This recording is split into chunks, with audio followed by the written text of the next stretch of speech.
Good morning guys. सो वही exercise हमारी, ठीक है। Let's find the usefulness of this book by means of exploring each and every page, not even page, even the passages। समझ रहे हैं? बहुत important product बना दिया है मैंने आप सबके लिए। जितना भी सीखा था सब डाल दिया भाई इस किताब में। अब कुछ नहीं बचा, अब वही बचा है बस डिस्कस करो, है ना। सारी पर्चियाँ ले ली, 3 पर्चियाँ कम है, 36 नहीं है, 3 पेजेस मिसिंग है। वो मैं देख लूँगा बाद में, वो आप ही देख लेना। इतना तो मार्जिन अपन रख ही सकते हैं, ठीक है। तो हमने देख लिया, जो जो पेजेस आते जा रहे हैं वो हम डिस्कस करते जा रहे हैं। अरे मत तो भौंको यार, वीडियो बन रहा है। गुड मॉर्निंग सन, सूर्यदेव आ चुके हैं। So this is here and this is the पर्ची। कुछ अच्छी आ जाए। पेज नंबर 19 जो अभी तक नहीं आई थी, okay. Page number 19। Great. Between the lines, वाह।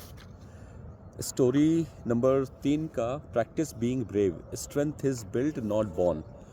स्टोरी नंबर 3 जो पेज नंबर 17 पे है, इसका between the lines page number 19 पे दिया हुआ है। तो इसमें मैंने जो रूल है ग्रामर का, रिटन बोले अनरिटन बोले, मुझे नहीं लगता किसी किताब में इसको इस हिसाब से किसी ने आज तक दिया होगा। स्पेलिंग अब्सर्डिटीज़, स्पेलिंग की जो अब्सर्डिटीज़ हैं उसके कंटेक्स्ट में मैंने इसमें कुछ लिखा है। इसको थोड़ा पढ़ना पड़ेगा, बड़ा मज़ेदार सा है।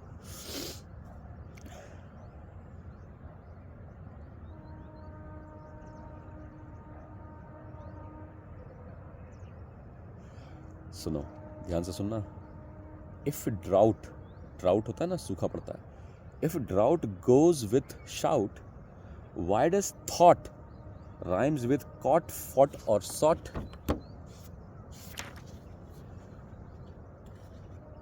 If bough rhymes with cow, then why does cuff aligns with scoff, doff or off? And if through goes with you, why does thorough rhymes with tomorrow? Well, one of the rare specimens of the unwritten rules of English, where words like though never fail to steal the show. These irregularities reflect its playful gaze. These irregularities reflect its playful guise,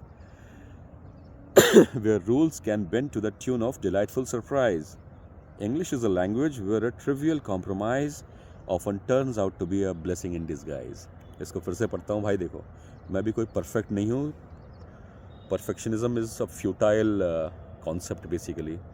perfectionism is a futile pursuit, okay. ये मैंने ऐसा लिखा भी है शायद कहीं पे। तो मैं भी परफेक्ट नहीं हूँ, मेरी इंग्लिश भी परफेक्ट नहीं है, बट जो मैंने सीखी है खुद, एक एक शब्द मैंने खुद सीखा है out of the school, out of the college.